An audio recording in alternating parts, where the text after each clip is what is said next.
और आपका बहुत बहुत स्वागत है हमारे प्रोग्राम खेल कुर्सी का में।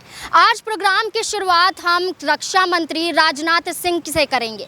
राजनाथ सिंह जो पुलवामा हमले में फंसते हुए नजर आते हैं।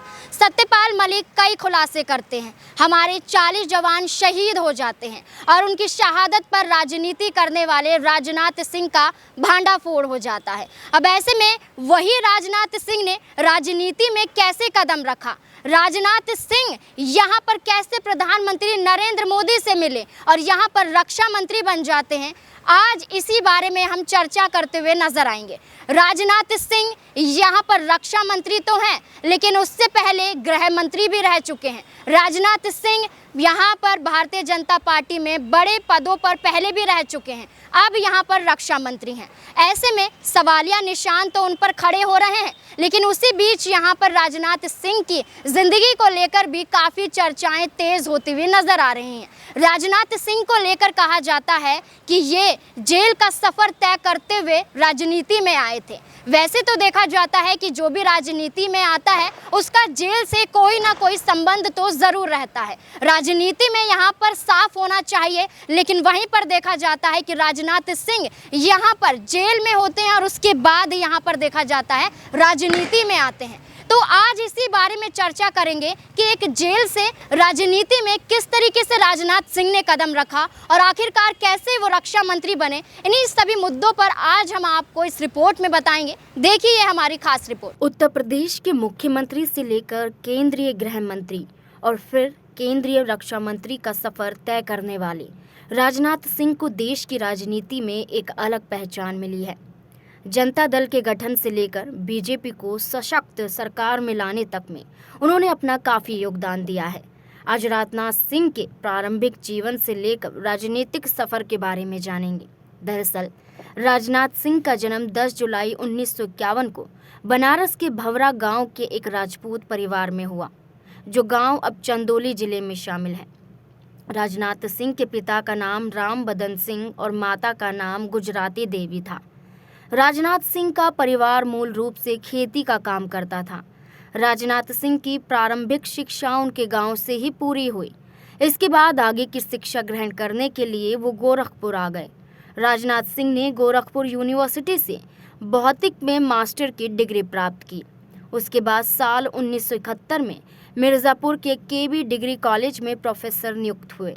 राजनाथ सिंह का विवाह 1971 में सावित्री सिंह से हुआ। उनके 2 बेटे और 1 बेटी हैं। बेटों का नाम पंकज सिंह और नीरज सिंह है और वहीं बेटी का नाम अनामिका सिंह है। राजनाथ सिंह का सामाजिक और राजनीतिक जुड़ाव बचपन से ही था। वो 13 साल की उम्र में ही राष्ट्रीय स्वयंसेवक संघ से जुड़ गए थे। उन्हें 1972 में राष्ट्रीय स्वयंसेवक संघ मिर्ज़ापुर की शाखा का कार्यवाह बना दिया गया। राजनाथ सिंह 1969 से लेकर 1971 के बीच गोरखपुर के अखिल भारतीय विद्यार्थी परिषद के सचिव रहे। इसके बाद साल 1974 में राजनाथ सिंह ने राजनीति में कदम रखा। राजनाथ सिंह को 1975 में जनसंघ की मिर्ज़ापुर इकाई का जिला अध्यक्ष नियुक्त किया गया। उस वक्त राजनाथ सिंह की उम्र मात्र 24 साल थी। 1975 के आसपास कांग्रेस सरकार के खिलाफ चलाए जा रहे जयप्रकाश नारायण के जेपी आंदोलन से राजनाथ सिंह काफ़ी प्रभावित हुए और उन्होंने जेपी मूवमेंट में भाग लिया। 1975 में इमरजेंसी के दौरान संघ से जुड़े तमाम नेताओं को जेल का सफ़र तक तय करना पड़ा। उन्हीं कई नेताओं में राजनाथ सिंह का भी नाम शामिल था।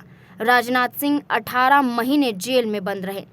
इमरजेंसी के बाद 1977 में हुए उत्तर प्रदेश विधानसभा चुनाव में राजनाथ सिंह एमएलए चुने गए। इसके बाद राजनाथ सिंह ने अपने राजनीतिक करियर में कभी पीछे मुड़कर नहीं देखा और लगातार भारतीय जनता पार्टी में उनका कद बढ़ता गया। राजनाथ सिंह को 1984 में भारतीय जनता पार्टी युवा मोर्चा का अध्यक्ष चुना गया। इसके बाद 1986 में राजनाथ सिंह भाजपा युवा मोर्चा के राष्ट्रीय महासचिव बने। इसी साल में आपको बता दें कि यहाँ पर जो चुनाव हुए थे उसमें ये देखा गया था कि राजनाथ सिंह का भी काफ़ी योगदान हुआ था। साल 1991 में जब उत्तर प्रदेश में भारतीय जनता पार्टी ने सरकार बनाई, तब राजनाथ सिंह को शिक्षा मंत्री का पद दिया गया। शिक्षा मंत्री के पद पर रहते हुए राजनाथ सिंह ने एंटी कॉपिंग एक्ट 1992, विज्ञान ग्रंथों का आधुनिकीकरण और वैदिक गणित को पाठ्यक्रम में शामिल करने जैसे काम किए। राजनाथ सिंह सन 2000 में उत्तर प्रदेश के 19वें मुख्यमंत्री भी बने। राजनाथ सिंह 2 साल तक उत्तर प्रदेश के मुख्यमंत्री की कुर्सी पर विराजमान भी रहे। राजनाथ सिंह भारतीय जनता पार्टी में तीसरे ऐसे व्यक्ति हैं जिन्हें भारतीय जनता पार्टी में 2 बार भाजपा का राष्ट्रीय अध्यक्ष पद हासिल हुआ। इससे पहले अटल बिहारी वाजपेयी और लाल कृष्ण आडवाणी 2 बार बीजेपी के राष्ट्रीय अध्यक्ष बने। राजनाथ सिंह का भाजपा अध्यक्ष के रूप में कार्यकाल 2005 से 2009 तक रहा। इसके बाद साल 2013 में राजनाथ सिंह दूसरी बार भाजपा के राष्ट्रीय अध्यक्ष बने और उनकी अध्यक्षता में 2014 का लोकसभा चुनाव लड़ा गया और पार्टी ने देश में शानदार जीत दर्ज की। 2014 के लोकसभा चुनाव में राजनाथ सिंह ने लखनऊ से चुनाव लड़ा और जीत हासिल की।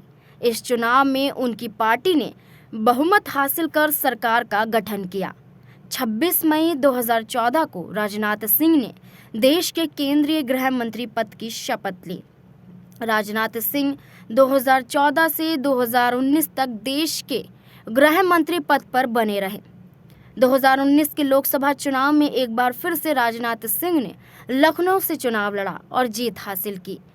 मोदी सरकार 2.0 में राजनाथ सिंह एक बार फिर से कैबिनेट मंत्री चुने गए। हालांकि इस बार उन्हें गृह मंत्री की जगह रक्षा मंत्री का पद दिया गया और हाल ही की बात की जाए तो राजनाथ सिंह देश के रक्षा मंत्री पद पर अभी भी विराजमान हैं। लेकिन जब से रक्षा मंत्री का पद राजनाथ सिंह ने संभाला है, तब से चर्चाओं में राजनाथ सिंह देखे जा रहे हैं। राजनाथ सिंह को लेकर सत्यपाल मलिक ने भी कई खुलासे किए। यहाँ पर राजनाथ सिंह रक्षा मंत्री हैं और अपनी सुरक्षा को लेकर और देश में तैनात तमाम सैनिकों की सुरक्षा को लेकर यहाँ पर डंके की चोट पर बोलते हुए नजर आते हैं कि मोदी सरकार की बदौलत हमारा देश सुरक्षित है, क्योंकि हमारे सैनिकों को सुविधा दी जा रही है। लेकिन सत्यपाल मलिक एक खुलासा करते हैं, एक सबूत दिखाते हैं, जिसके बाद राजनाथ सिंह यहाँ पर सवालों के घेरों में आ जाते हैं। वो खुलासा होता है पुलवामा हमले से जुड़ा हुआ।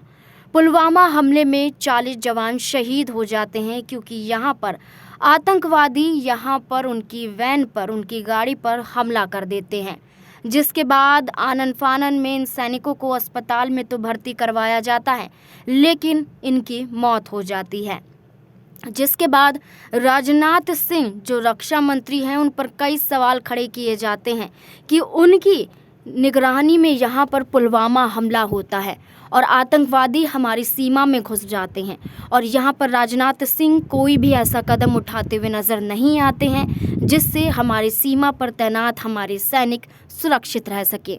यहाँ पर कहा गया कि राजनाथ सिंह ने उस बात को दरकिनार किया जहाँ पर सैनिक उनसे मांग करते हुए नज़र आ रहे थे कि उन्हें विमान की सुविधा दी जाए, लेकिन राजनाथ सिंह ने उन सैनिकों की बात को अनसुना कर दिया, जिसके बाद सड़क के रास्ते से यहाँ पर तमाम सैनिक जाते हुए नजर आए और ऐसे में देखा गया कि राजनाथ सिंह को लेकर काफ़ी चर्चाएं तेज़ होती हुई नजर आई। अब ऐसे में राजनाथ सिंह का ये सियासी सफ़र हम आपने देखा। जैसा कि आपने इस रिपोर्ट में देखा कि राजनाथ सिंह का संघर्ष भरा सफ़र रहा था, किस तरीके से उन्होंने मेहनत के साथ और जद्दोजहद के साथ राजनीति में तो कदम रखा, लेकिन अपनी मेहनत के साथ उस राजनीति में एक बड़ा पद भी हासिल किया।